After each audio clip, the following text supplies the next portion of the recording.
بسم اللہ الرحمن الرحیم الحمد للہ کفا وسلام علی عبادہ الذین اصطفى ما بعد قال اللہ تبارک و تعالی اعوذ باللہ من الشیطان الرجیم بسم اللہ الرحمن الرحیم وما ارسلناک الا رحمة للعالمین کی محمد سے وفا تو ہم تیرے ہیں، کی محمد سے وفا تو ہم تیرے ہیں، یہ جہاں چیز ہے کیا لوح و قلم تیرے ہیں۔ محمد کی محبت دین حق کی شرط اول ہے، محمد کی محبت دین حق کی شرط اول ہے، اسی میں ہو اگر خامی تو سب کچھ نامکمل ہے۔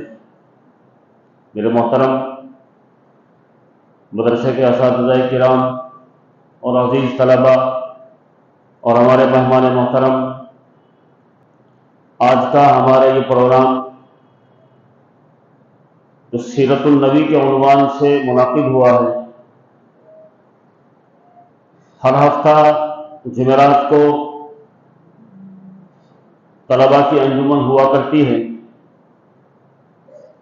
تو آج اس عنوان پر کہ 12 ربیع الاول آج ہے اور یہ مہینہ ربیع الاول کا مہینہ چل رہا ہے، جو ہمارے پیغمبر سرور کونین تاجدار مدحہ شافع محشر حضرت محمد مصطفیٰ صلی اللہ علیہ وسلم کی پیدائش اور وفات دونوں ہی اسی مہینے میں واقع ہوئی ہیں۔ روایتیں مختلف ہیں، لیکن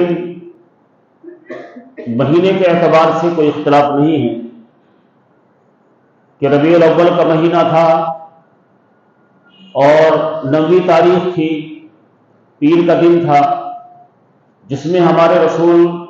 حضرت محمد مصطفیٰ صلی اللہ علیہ وسلم اس دنیا میں تشریف لائے۔ جس رات میں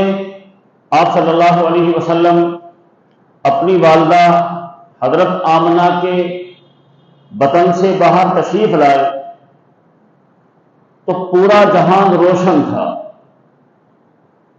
قیصر و کسریٰ کے وہ کنگریں جو پوری دنیا میں ایک نمایاں حیثیت رکھتی تھی، جہاں بتوں کی پوجا ہوا کرتی تھی، وہ 14 کے 14 اسی رات میں گر پڑے، اور ایک آگ جو پوجا کے لیے دہکائی ہوئی تھی، بہت بڑی آگ، بہت بڑا اس کا ایک ڈھیر کمبار وہ چل رہی تھی، وہ بھی اسی رات میں خود بخود ختم ہو گئی۔ اور حضرت آمنہ کے پاس ایک عورت جو پیدائش کے وقت موجود تھی، وہ اپنا حال بیان کرتی ہے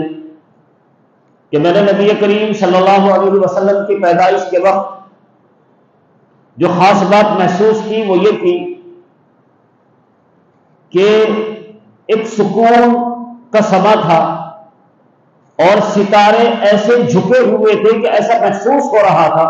کہ یہ ٹوٹ کر ہم پر گر جائیں گے۔ یہ علامت اور نشانی تھی اس بات کی کہ گویا وہ سب ستارے نبی رحمت صلی اللہ علیہ وسلم کی آمد پر خوشیاں منا رہے تھے اور گویا اللہ رب عظیم کا شکر ادا کر رہے تھے۔ اس کے ساتھ ساتھ وہ شہادت اور ثبوت دے رہے تھے اس بات کا کہ آج وہ شخصیت دنیا میں تشریف لائی جو پوری دنیا سے گمراہی کو، ضلالت کو، شرک کو، بدعات کو، سب کو ختم کر دے گی۔ پوری دنیا میں محبت عام ہو جائے گی، پوری دنیا میں نفرتیں ختم ہو جائیں گی، پوری دنیا کو ایک ایسا سبق ملنے والا ہے، ایک ایسا درس ملنے والا ہے، ایک ایسی چیز، وہ اللہ کے رسول کی احادیث تھی، وہ اللہ کے رسول کا قرآن تھا، وہ ایسی چیزیں ملنے والی تھی جو پوری انسانیت کے لیے فائدہ مند تھی۔ تو اللہ کے رسول صلی اللہ علیہ وسلم کی پیدائش کی وہ رات، اگر اس کے مکمل واقعات بتائے جائیں تو اس کے لیے وقت چاہیے۔ مجھے صرف بتانا اتنا ہے کہ ربیع الاول کا مہینہ اصل کو ہمیں اپنے نبی حضرت محمد مصطفیٰ صلی اللہ علیہ وسلم کی تاریخ کو مکمل یاد رکھنا چاہیے۔ خاص طور پر آپ کی ولادت، آپ کی وفات اور پھر آپ کے طریقے، آپ کی سنتیں، ہمارے رسول صلی اللہ علیہ وسلم نے جو ہمیں طریقے عطا کیے ہیں، وہ اللہ رب العزیز نے ہم پر ایسا فضل فرمایا کہ ساری دنیا کے جتنے مذہب ہیں، سب سے پیارا مذہب اسلام اس بنیاد پر ہے کہ ہم اسے محمد عربی صلی اللہ علیہ وسلم جیسا نبی ملا ہے۔ کلام انہیں، کتاب انہیں قرآن مقدس جیسی کتاب ملی جو پوری انسانیت کے لیے رہبری اور راستے کا کام کرتی ہے۔ قرآن صرف مسلمانوں کے لیے، یا اللہ کے رسول صلی اللہ علیہ وسلم صرف مسلمانوں کے لیے، یا اللہ کے رسول صلی اللہ علیہ وسلم کی حدیثیں، اللہ کے رسول صلی اللہ علیہ وسلم کے طریقے صرف مسلمانوں کے لیے ہرگز نہیں، ساری انسانیت کے لیے ہمارے رسول صلی اللہ علیہ وسلم کے طریقے تھے۔ بس یہ کہہ سکتے ہیں کہ اپنانے والوں کو مسلمان کہتے ہیں، جنہوں نے آپ صلی اللہ علیہ وسلم کے طریقوں کو اپنایا ہے، آپ کے طریقے کے مطابق زندگی گزاری ہے، انہیں مسلمان کہتے ہیں۔ اور مسلمان ایک ایسی سیدھی سادی قوم کا نام ہے جو اللہ کے رسول صلی اللہ علیہ وسلم کے لائے ہوئے طریقے پر مر مٹنے والی ہے اور پوری انسانیت کے ساتھ محبت کرنے والی ہے، اپنے بڑوں کا احترام کرنے والی ہے، چھوٹوں کے ساتھ محبت اور شفقت کرنے والی ہے۔ اللہ نے نرم مزاج کا قوم کسی کو بنایا ہے تو وہ مسلمان، اس لیے کہ ان کے پاس جو تعلیمات ہیں وہ محمد عربی صلی اللہ علیہ وسلم کی ہیں۔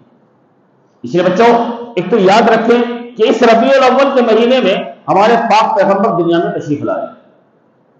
اس کے لیے مختلف تاریخیں ہیں، علماء کا اختلاف ہے، فقہاء کا اختلاف ہے، مؤرخین کا اختلاف ہے۔ وہ لکھتے ہیں، کچھ کہتے ہیں 8 ربیع الاول کی، کچھ کہتے ہیں 9 ربیع الاول کی صبح آپ تشریف لائے، لیکن وفات میں اکثر کا اتفاق ہے کہ 12 ربیع الاول اور ضحیٰ یعنی چاشت کے وقت سے لے کر زوال تک نبی رحمت صلی اللہ علیہ وسلم کا وقت ہے، جس وقت آپ صلی اللہ علیہ وسلم اس دنیا سے پردہ فرما گئے۔ پردہ فرمانے کا مطلب یہ ہے کہ نبی کریم صلی اللہ علیہ وسلم نے اپنی وصال سے کچھ دن پہلے کہنا شروع کر دیا تھا، علامتیں بیان کرنی شروع کرنی تھی اور قرآن کی آیات کو دہرانا شروع کر دیا تھا، اپنے ارشادات سے یہ بتانا، یہ ثابت کرنا شروع کر دیا تھا کہ موت سب کے لیے آنی ہے، کل نفس ذائقۃ الموت، ہر پیدا ہونے والی چیز کو موت کا مزہ چکھنا ہے۔ اور اپنے صحابہ کو خطاب کر کے نبی رحمت صلی اللہ علیہ وسلم یہ کہا کرتے تھے کہ موت سب کے لیے واقع ہے، جس سے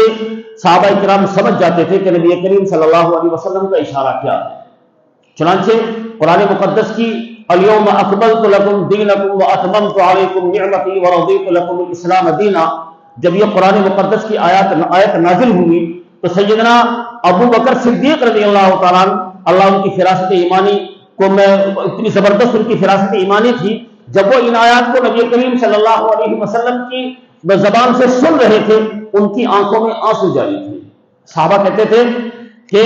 نبی کریم صلی اللہ علیہ وسلم کی طرف سے آج بے فکری محسوس ہوئی ہے کہ گویا دین مکمل ہو چکا ہے، صحابہ خوش ہے اس بات پر۔ لیکن نبی کریم صلی اللہ علیہ وسلم کی یہ آیت نازل ہونے کے بعد سیدنا ابو بکر صدیق رضی اللہ تعالیٰ عنہ کہتے ہیں کہ یہ اشارہ اس بات کا ہے کہ نبی جس کام کے لیے دنیا میں تشریف لائے تھے اب اللہ ان کی واپسی فرمانے والے ہیں۔ اس لیے آج کہہ دیا کہ دین مکمل ہو چکا ہے، یعنی احکامات اور ساری چیزیں، سارے وسائل مکمل ہو چکے ہیں، اب گویا نبی کی رحلت کا، نبی کی واپسی کا وقت آ گیا ہے۔ اور نبی کی وفات یا حضرات انبیاء علیہ السلام کی وفات کس کو کہتے ہیں؟ اس میں ہمارے علماء کا اتفاق ہے کہ حضرات انبیاء علیہ السلام پر گویا نیند سی طاری کر دی جاتی ہے، وہ ہوش و حواس کے ساتھ زندہ ہوتے ہیں لیکن ہماری نظریں انہیں فوت پاتی ہیں جیسے سویا ہوا ہوتا ہے۔ تو گویا حضرات انبیاء علیہ السلام اس لیے فرماتے ہیں کہ آپ یہاں سے درود پڑھتے ہیں تو اللہ کے رسول صلی اللہ علیہ وسلم کی خدمت میں وہ درود فرشتوں کے ذریعے سے پہنچایا جاتا ہے۔ آپ اللہ کے رسول صلی اللہ علیہ وسلم کے روضے اطہر، روضے اقدس پر جا کر درود پڑھتے ہیں تو نبی کریم صلی اللہ علیہ وسلم اس درود و سلام کا آمنے سامنے جواب دیتے ہیں۔ آپ وہاں پہنچ کر پڑھتے ہیں الصلاۃ والسلام یا رسول اللہ، الصلاۃ والسلام علیک یا رسول اللہ، تو گویا اللہ کے رسول صلی اللہ علیہ وسلم ہمارے درود کا جواب دیتے ہیں، اور جواب دینے کا مطلب یہ ہے کہ آپ زندہ ہیں اپنی قبر مبارک کے اندر۔ اس لیے مجھے تفصیلی بات نہیں بلکہ بات اصل بتانی یہ ہے کہ سیرت کا عنوان ہے، بہت لمبا ہے، اللہ کے رسول صلی اللہ علیہ وسلم نے 63 سال اس دنیا میں گزارے ہیں، اور 63 سال پیدائش سے لے کر وفات تک جتنے واقعات ہیں وہ سارے کے سارے ایسے واقعات ہیں کہ جو گویا اللہ کے رسول صلی اللہ علیہ وسلم کی سیرت سے بھرے پڑے ہیں، اور ان میں بہت لمبی بڑی بڑی کتابیں ہمارے حضرات علماء کرام نے تصنیف کی ہیں، تالیف کی ہیں، لکھی ہیں، ان سب میں وہ واقعات بھرے پڑے ہیں، موجود ہیں، وہ سارے الگ حیثیت رکھتے ہیں، لیکن مجھے اپنے بچوں سے بتانا یہ ہے کہ ہمیں یہ یاد رکھنا چاہیے کہ ہمارے رسول صلی اللہ علیہ وسلم کا نام کیا تھا، آپ کے والد کا نام کیا تھا، آپ کے دادا کا نام کیا تھا، آپ کی والدہ کا نام کیا تھا، یہ نام ہمارے ازبر یاد ہونے چاہیے۔ اصل تو ہمارے رسول صلی اللہ علیہ وسلم کا سلسلہ، یہ سلسلہ نسب کہتے ہیں، وہ آدم علیہ السلام تک جو کا کو من وہاں محفوظ ہے۔ ہمارے اکابرین علماء نے اس کو محفوظ کر رکھا ہے، کتابوں کی شکل میں ہمارے پاس، تاریخ کی کتابوں کی شکل میں ہمارے پاس وہ موجود ہے، لیکن یہ بچوں کے تعلق سے کم ہمارے رسول صلی اللہ علیہ وسلم کا نام محمد، حضرت محمد کوثر، ہمارے رسول صلی اللہ علیہ وسلم کا نام حضرت محمد مصطفیٰ صلی اللہ علیہ وسلم، آپ کے والد کا نام حضرت عبداللہ، آپ کے دادا کا نام حضرت عبد المطلب، ہمارے رسول صلی اللہ علیہ وسلم کی والدہ کا نام حضرت آمنہ۔ ایسے ہم اپنے رسول صلی اللہ علیہ وسلم کے سلسلے کو یاد کریں اور اس سلسلے کو آگے تک پہنچائیں، چونکہ بچے ہیں یاد کر سکتے ہیں، اگر اللہ کے رسول صلی اللہ علیہ وسلم کے سلسلے نسب کو یاد کریں گے، یاد رکھیں گے، ذہن میں بٹھائیں گے تو انشاءاللہ ذہن میں کشادگی اور ذہن کھلے گا۔ اس لیے سے یاد رکھیں، اور یہ یاد رکھیں کہ ربیع الاول کا مہینہ یہی آپ کے تشریف لانے کا مہینہ ہے، اور یہی آپ کی اس دنیا سے پردہ فرمانے کا مہینہ ہے۔ اللہ کے رسول صلی اللہ علیہ وسلم کی جب موت ہوتی ہے، آپ اس دنیا سے وفات پاتے ہیں، تو سیدنا ابو بکر صدیق رضی اللہ تعالیٰ اللہ کے رسول صلی اللہ علیہ وسلم سے ایک دن پہلے اجازت لے کر گھر چلے گئے، چونکہ اللہ کے رسول کو بخار چل رہا تھا، اور حضرت ابو بکر صدیق رضی اللہ تعالیٰ آپ کے عدم موجودگی میں یا آپ کی موجودگی میں لوگوں کو نمازیں پڑھا رہے تھے۔ تو سیدنا ابو بکر صدیق رضی اللہ تعالیٰ نے محسوس کیا کہ آپ کو کچھ افاقہ ہوا ہے، چنانچہ سیرت کی کتابوں میں ملتا ہے کہ اللہ کے رسول صلی اللہ علیہ وسلم کی وفات سے ایک دن پہلے آپ کو تھوڑا افاقہ ہوا، تو سیدنا ابو بکر صدیق رضی اللہ تعالیٰ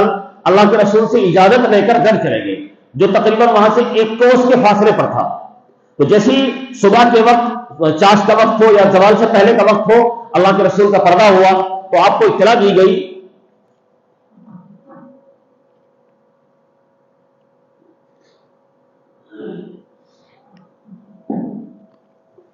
تو آپ وہاں سے گھوڑے پر سوار ہو کر پہنچتے ہیں، دیکھتے ہیں کہ اللہ کے رسول صلی اللہ علیہ وسلم یقیناً اس دنیا سے پردہ فرما گئے، اور صحابہ کرام بہت بری حالت میں ہیں، رو رہے ہیں، بلبلا رہے ہیں۔ سیدنا عمر فاروق رضی اللہ تعالیٰ ہاتھ میں تلوار لیے ہوئے ہیں اور زور زور سے یہ پکار لگا رہے ہیں کہ آج اگر کوئی یوں کہہ دے گا کہ محمد کریم صلی اللہ علیہ وسلم کا انتقال ہو گیا، آپ پردہ فرما دیں، تو میں تلوار سے اس کی گردن کو اڑا دوں گا۔ چونکہ فرد محبت تھا، جوش محبت تھا، تو اللہ کے رسول صلی اللہ علیہ وسلم اندر اپنے حجرے شریفہ میں حضرت عائشہ کے حجرے میں تشریف فرما تھے، تو سیدنا ابوبکر صدیق رضی اللہ تعالیٰ عنہ نے اجازت چاہی، چونکہ اللہ کے رسول کی دوسری ازواج مطہرات میں وہاں تشریف فرما تھی، سیدنا حضرت عائشہ صدیقہ رضی اللہ تعالیٰ عنہ کے حجرے میں چونکہ تھے، وہ بھی وہاں تھی، تو سیدنا عائشہ سے اجازت رہی اور جا کر دیکھا کہ اللہ کے رسول صلی اللہ علیہ وسلم کے پاس تمام ازواج مطہرات جمع ہیں، سب نے پردہ کر لیا۔ سیدنا عائشہ نے کہا کہ ایسے ایسے حالت ہوئی اور ایسے انتقال ہوا، تو اللہ کے رسول صلی اللہ علیہ وسلم کا چہرہ کھول کر اور حضرت ابوبکر صدیق رضی اللہ تعالیٰ یہ گویا ہوئے کہ آج دنیا کو حق کا پیغام پہنچانے والا کون ہوگا۔ آج آپ سے ہم آ کر مشورہ کرتے تھے، ساری باتیں آپ سے آ کر بتاتے تھے، ساری باتیں آپ آ کر آپ سے بیان کرتے تھے، تو ان حالات کو بیان ہمارے سننے والا کون ہوگا؟ آج امت کا پرسان حال کون ہوگا؟ آج امت کا قوم کا غمخوار کون ہوگا؟ ایسے ان کی آواز تھی اور آنکھوں سے زاروں قطار آنسو جاری کے رو رہے تھے۔ اس کے بعد حضرات جو اللہ کے رسول صلی اللہ علیہ وسلم کے ازواج مطہرات وہاں تشریف فرما تھی، وہ سب رو رہی تھی، سب کے سب۔ اس کے بعد آپ وہاں تشریف لائے اور سب کو جمع فرمایا اور سارے صحابہ کو مخاطب کر کے کہا کہ ہمارے رسول صلی اللہ علیہ وسلم اللہ کے بندے تھے، ما کان محمد ابا احد من رجالکم ولکن رسول اللہ وخاتم النبیین، کہ ہمارے رسول صلی اللہ علیہ وسلم اللہ رب عظیم نے انہیں دنیا میں بھیجا تھا ایک بشر ہونے کی حیثیت سے، وہ اللہ کے برگزیدہ بندے تھے، نبی تھے، اور انہوں نے پیغام حق کا پورے عالم میں پہنچانا تھا۔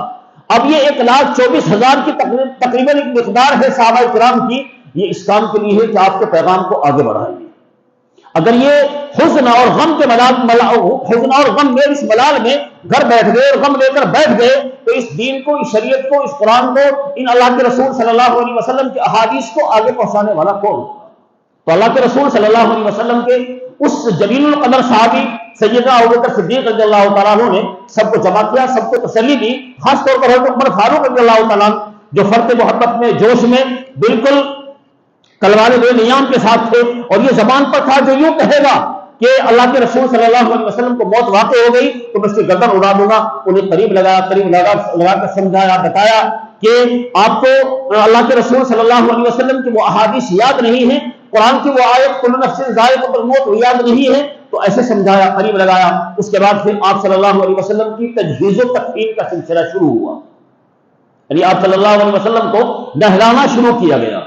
اور میں اب یاد دہانی کے لیے بتا دوں کہ جب نہلانے کا نمبر آیا تو سیدنا حضرت علی رضی اللہ تعالیٰ جو آپ کے داماد بھی تھے، آپ کے بھائی بھی تھے شہزاد، وہ قریب آئے، اور نہلانے میں حضرت عباس رضی اللہ تعالیٰ ان کے بیٹے اور سیدنا حضرت علی رضی اللہ تعالیٰ وہ شامل ہوئے، اور اللہ کے رسول صلی اللہ علیہ وسلم کے لیے مشورہ ہوا کہ آپ کے کپڑوں کو اتارا نہیں جائے گا، جو کپڑے آپ نے پہنے ہیں انہی کپڑوں میں آپ کو غسل دے دیا جائے گا۔ تو چنانچہ ایسا ہی ہوا، اللہ کے رسول صلی اللہ علیہ وسلم کو انہی کپڑوں پہ غسل دے دیا گیا، جب وہ کپڑے تر ہو گئے، بھیگ گئے، ان کو اتار کر کے لحد میں ڈال دیا گیا، اور پھر نبی کریم صلی اللہ علیہ وسلم کو حسب دستور 3 کپڑوں میں کفنا دیا گیا۔ کفنانے کے بعد نمبر آیا قبر کہاں کھودی جائے، چنانچہ حضرت ابوبکر صدیق رضی اللہ عنہ نے کہا کہ نبی کریم صلی اللہ علیہ وسلم کی حدیث ہم سب کے سامنے موجود ہے، آپ نے یہ فرمایا تھا کہ نبی کی قبر وہی ہوتی ہے جہاں اس کا قیام ہوتا ہے۔ تو اسی لیے اسی حجرے شریفہ میں سیدنا عائشہ رضی اللہ تعالیٰ عنہ کے حجرے میں آپ صلی اللہ علیہ وسلم کی قبر کھودی گئی۔ چنانچہ مشورہ طے پایا کہ قبر لہدی کھودی جائے یا بغلی کھودی جائے، تو یہ مشورہ طے پایا تو 2 صحابی حضرت ابو طلحہ ایک صحابی ہو، دونوں ایک لہدی قبر میں مشہور تھے، کھودنے میں مشہور تھے، ایک بغلی قبر کھودنے میں مشہور تھے۔ تو یہ طے پایا کہ جو بھی پہلے پہنچ جائے گا وہی اللہ کے رسول صلی اللہ علیہ وسلم کی قبر کو کھودے گا۔ چنانچہ حضرت ابو طلحہ رضی اللہ تعالیٰ جو لہدی قبر کھودنے میں مشہور تھے تو انہوں نے لہدی قبر کھودی، اور اللہ کے رسول صلی اللہ علیہ وسلم کو اتارنے میں حضرت علی، حضرت عباس، آپ کے خاندان کے لوگ شریک تھے، آپ کو اتارا گیا۔ نماز کا مسئلہ ذہن میں رکھیں، نماز کا مسئلہ اللہ کے رسول صلی اللہ علیہ وسلم کی کسی نے جماعت نہیں کرائی۔ جیسے عام ہم دیکھتے ہیں کہ نماز ہوتی ہے کہ امام ہوتا ہے، باقی لوگ پیچھے کھڑے ہوتے ہیں، نہیں، چونکہ نبی رحمت صلی اللہ علیہ وسلم امام الانبیاء ہیں، امام الانبیاء ہیں، سردار ہیں، سرتاج ہیں، گویا خلاصہ کائنات نبی رحمت صلی اللہ علیہ وسلم ہیں، تو آپ صلی اللہ علیہ وسلم کی نماز جنازہ کون پڑھائے گا؟ چنانچہ صحابہ کے مشورے سے طے ہوا کہ ایک ایک جماعت اندر جائے اور اپنی اپنی نماز درود پڑھے اور سلام پڑھے اور اس کے بعد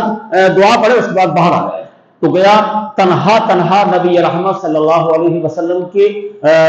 جنازے کے پاس کھڑے ہو کر کے صحابہ کرام نے نماز اپنی اپنی پڑھی ہے۔ کچھ لوگ یہ کہتے ہیں کہ نہیں، نماز نہیں پڑھی بلکہ صرف اللہ کے رسول صلی اللہ علیہ وسلم پر درود و سلام پڑھا گیا، لیکن بہرحال اکثر فقہاء، اکثر علماء کی رائے یہ ہے کہ نماز باقاعدہ پڑھی لیکن جماعت نہیں ہوئی، فردن گئے اور جب نماز پڑھی اور باہر آ گئے۔ تو ایسے نبی کریم صلی اللہ علیہ وسلم کو قبر اطہر میں اتارا گیا اور آپ کی قبر کو کوہان نما بنایا گیا، کوہان نما ایسے اٹھا کر بنایا گیا، یہ سنت ہے، یہ طریقہ سنت ہے، اور پانی چھڑکا گیا۔ تو گویا ہمارے رسول صلی اللہ علیہ وسلم کی 63 سال عمر ہوئی ہے، اور پیدائش سے لے کر کے وفات تک اللہ کے رسول صلی اللہ علیہ وسلم کی وہ 63 سالہ زندگی ایسی زندگی گزری ہے کہ جو گویا مکمل لکھے جانے کے لائق ہے، لکھی جا چکی ہے، اور اس کو پڑھنا چاہیے، اس کو ذہن نشین کرنا چاہیے، ذہن میں رکھنا چاہیے۔ اللہ رب العزیز ہمیں اپنے رسول صلی اللہ علیہ وسلم کی سچی اتباع نصیب فرما دے، اور اپنے رسول صلی اللہ علیہ وسلم کے نقش قدم پر چلنا ہمارے لیے آسان فرما دے، اور آپ کے طریقوں کو ہمیں اپنی زندگی میں زندہ رکھنے کی توفیق عطا فرمائے۔ یہی طریقہ مذہب اسلام کا ہے، یہی طریقہ صحابہ کرام کا تھا، اور یہی طریقہ تابعین کا، ہمارے محدثین کا، علماء کا، ہمارے بڑوں کا، ہمارا سب کا، پورے امت مسلمہ اس بات پر متفق ہے کہ اگر نبی کریم صلی اللہ علیہ وسلم کا طریقہ ہمارے زندگی میں شامل ہے تو ہم 100% کامیاب ہیں، ہماری دنیا بھی کامیاب ہے اور ہماری آخرت بھی کامیاب ہے۔ تو بات تقریر نہیں، مقصد صرف یہ بتانا تھا کہ یہ ربیع الاول کا مہینہ ہے، اس میں ہمیں اپنے رسول صلی اللہ علیہ وسلم کو یاد کرنا چاہیے۔ اصل تو ہر وقت، ہر قدم پر میں کہا کرتا ہوں کہ اگر ہم کھانا بھی کھانے بیٹھتے ہیں،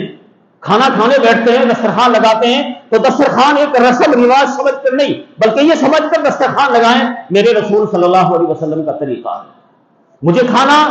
اس حساب سے کھانا ہے جیسے میرے رسول صلی اللہ علیہ وسلم نے مجھے طریقہ بتایا ہے۔ آپ مسجد میں داخل ہو رہے ہیں، داہنا پیر داخل کریں، دعا پڑھیں، اللہم افتح لی ابواب رحمتک، اپنے رسول صلی اللہ علیہ وسلم پر دعا درود بھیجیں، الصلاۃ والسلام علی رسول اللہ، اور اس کے بعد نویت بسنت الاعتکاف کر کے آپ مسجد میں داخل ہو جائیں۔ قیام جب تک آپ مسجد میں رہیں، درجہ حفظ کے بچے ہیں، قرآن شریف پڑھنے والے بچے ہیں، نماز پڑھنے کے لیے داخل ہو رہے ہیں، جب تک آپ مسجد میں رہیں گے اگر نیت اعتکاف کی کر لی ہے تو انشاءاللہ جب تک مسجد میں رہیں گے ثواب ملتا رہے گا۔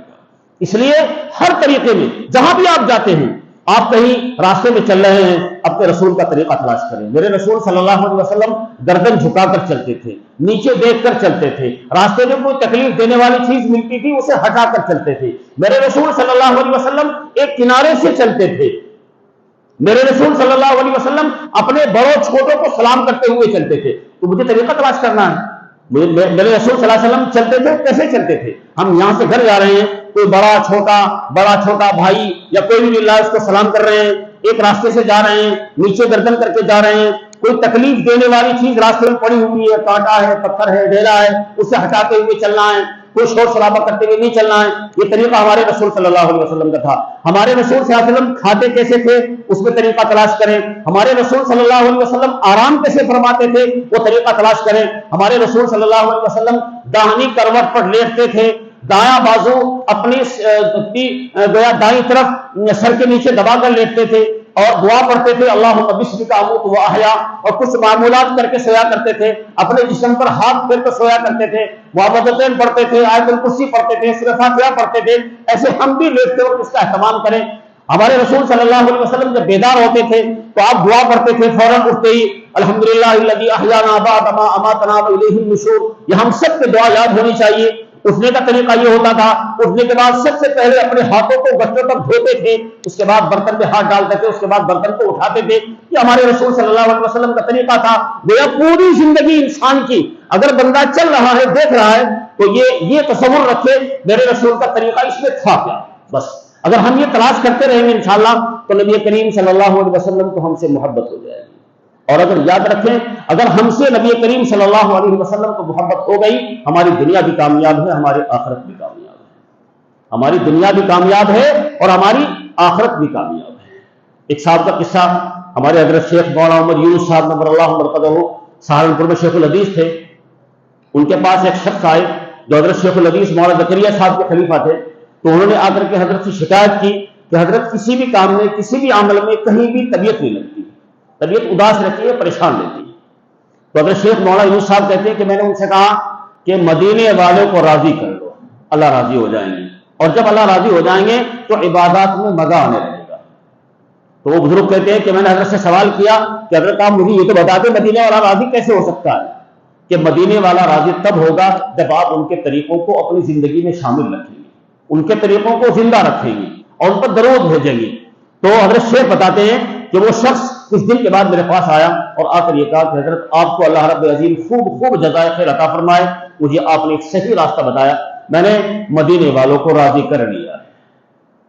کہ تیرے پاس دلیل کیا ہے بھائی؟ تو نے مدینے والے کو راضی کر لیا کہ میں نے درود پڑھی ہے اور مدینے والا مجھ سے راضی ہو گیا، میری طبیعت کو سکون ملتا ہے جب میں درود شریف پڑھتا ہوں، نماز پڑھتا ہوں، ذکر کرتا ہوں۔ تو دوستو بات اصل یہ ہے کہ اگر ہم سے مدینے والے محمد کریم صلی اللہ علیہ وسلم راضی ہو جائے، خوش ہو جائے، ہماری دنیا بھی کامیاب ہے اور ہماری آخرت بھی کامیاب ہے۔ اس لیے نماز پڑھنے کھڑے ہوتے ہیں، اللہ کے رسول کا طریقہ تلاش کریں، کیسے کھڑے ہوتے تھے، کیسے رکوع کرتے تھے، کیسے سجدہ کرتے تھے، اپنی زندگی میں اسے شامل کر لیں، انشاءاللہ دنیا بھی کامیاب ہے اور آخرت بھی کامیاب ہے۔ اللہ رب العزیز مجھے بھی آپ سب کو اس پر عمل کی توفیق عطا فرما دے۔ بہت وقت ہو جائے گا، آپ تھکے ہوئے ہیں، صبح سے پڑھ رہے ہیں، لیکن جی تو بہت چاہتا ہے اللہ کے رسول کے طریقوں کو زندہ کیا جائے، بتایا جائے۔ باقی ہر وقت ان کو یاد کرنے کا مسئلہ ہے اور ہر وقت یاد رکھا جائے، اپنی زندگی میں اتارا جائے۔ اللہ ہمیں اپنے رسول حضرت محمد مصطفیٰ صلی اللہ علیہ وسلم کے طریقوں کو اپنی زندگی میں شامل کرنے کی توفیق عطا فرمائے۔ رب کریم ہم سے راضی ہو جائے اور ہماری آخرت کو سدھار دے، ہماری مرنے کو سدھار دے، ہماری آخرت کو سدھار دے۔ یہ دعائیں ہر وقت ہونی چاہیے۔ دعا کر لیں انشاءاللہ۔ کتنے قرآن شریف پڑھے؟ 4 ہو گئے۔